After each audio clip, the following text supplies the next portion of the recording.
వెనజులా అధ్యక్షుడు నికోలస్ మధురో ఆయన భార్య సిలియో ఫ్లోరెస్ ను అమెరికా బంధించిన తర్వాత ప్రస్తుతం ఆ దేశానికి తాత్కాలిక అధ్యక్షురాలిగా డెల్సీ రోడ్రిగ్స్ పదవి బాధ్యతలు చేపట్టారు.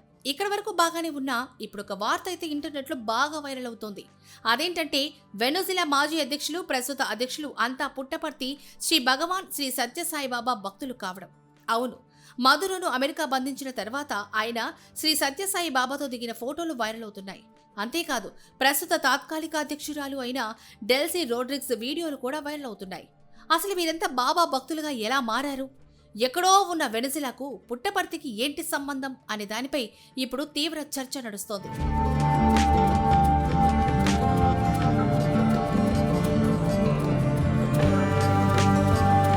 పుట్టపర్తి సత్యసాయి బాబాకు ప్రపంచవ్యాప్తంగా కోట్లాది మంది భక్తులు ఉన్నారన్న విషయం తెలిసిందే. అందులో వెనిజులా లాంటి లాటిన్ అమెరికా దేశాలకు చెందిన వారు కూడా ఉండడం ఒక విశేషం.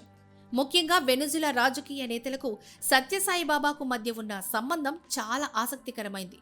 వెనిజులాలో 1970 నుంచే సత్యసాయి సేవా సంస్థలు చాలా చురుగ్గా పనిచేస్తున్నాయి. బాబా బోధనలైన ప్రేమయే మార్గం, సేవయే లక్ష్యం అనే సూత్రాలు అక్కడ సామాన్యులనే కాక మేధావులను, రాజకీయ నాయకులను కూడా ఆకర్షించాయి.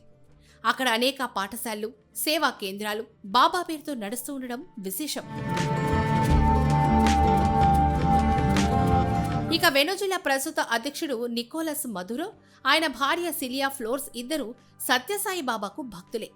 అయితే మధురోకు సత్యసాయి బాబా పరిచయం కావడంలో ఆయన భార్య సిలియా ఫ్లోర్స్ కీలక పాత్ర పోషించారు. ఆమె మధురో కంటే ముందే బాబా బోధనలకు ఆకర్షితురాలయ్యారు. 2005లో మధురో విదేశాంగ మంత్రిగా ఉన్న సమయంలో ఆమె ఆయన్ను మొదటిసారి పుట్టపర్తికి తీసుకొచ్చారు. ఆ సమయంలో వారు బాబాను వ్యక్తిగతంగా కలిసి ఆశీస్సులు తీసుకున్నారు. ఆ పర్యటనలో వారు సాధారణ భక్తుల్లా నేలపై కూర్చొని బాబా మాటలు వింటున్న ఫోటోలు ఇప్పుడు సోషల్ మీడియాలో వైరల్ అవుతున్నాయి.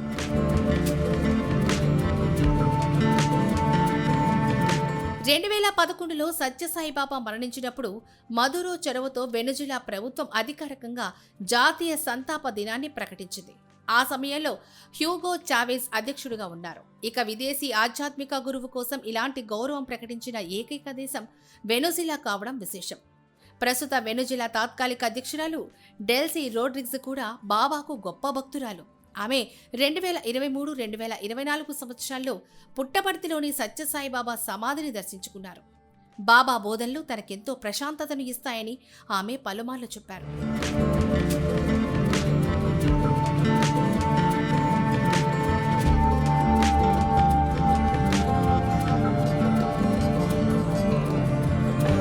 అలా వెనజులాలో 1974 నుంచే సత్యసాయి సేవా సంస్థలు పనిచేస్తున్నాయి. ఆ దేశంలో తీవ్ర ఆర్థిక, రాజకీయ సంక్షోభాలు ఉన్నప్పటికీ సత్యసాయి భక్తులు అక్కడ ఉచిత అన్నదానాలు, విద్యా కార్యక్రమాలు నిర్వహించడం వల్ల ప్రజల్లో, నేతల్లో బాబా పట్ల గౌరవం పెరిగింది. అనేక విదేశీ సంస్థలపై నిషేధం విధించిన మధురో ప్రభుత్వం సత్యసాయి సంస్థలకు మాత్రం పూర్తి స్వేచ్ఛనిచ్చారని అంటున్నారు. లాటిన్ అమెరికాలోని అతిపెద్ద సత్యసాయి భక్త సముదాయం వెనజులాలో ఉంది. నవంబర్లో జరిగిన బాబా శత జయంతి సందర్భంగా కూడా మధురో బాబాను కాంతి స్వరూపుడని కొనియాడారు.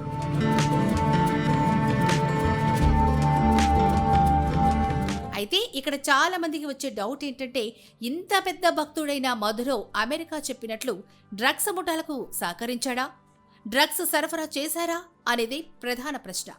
అయితే దీనికి సమాధానం మాత్రం చాలా భిన్నంగా వినిపిస్తోంది. అదేంటంటే, మధురో వ్యక్తిగత జీవితంలో బాబా పట్ల చాలా భక్తిగా ఉన్నారని, కానీ రాజకీయ పోరాటాలు వేరని ఆయన సన్నిహితులు చెప్తున్నారు. పైగా మధురోను గద్దెదించడానికి అమెరికా ఆయనపై తప్పుడు కేసులు పెట్టారని కూడా వారు వాదిస్తున్నారు. మొత్తంగా వెనజులా, పుట్టపర్తి మధ్య ఆధ్యాత్మిక బంధం చాలా దృఢంగా ఉందని చెప్పొచ్చు.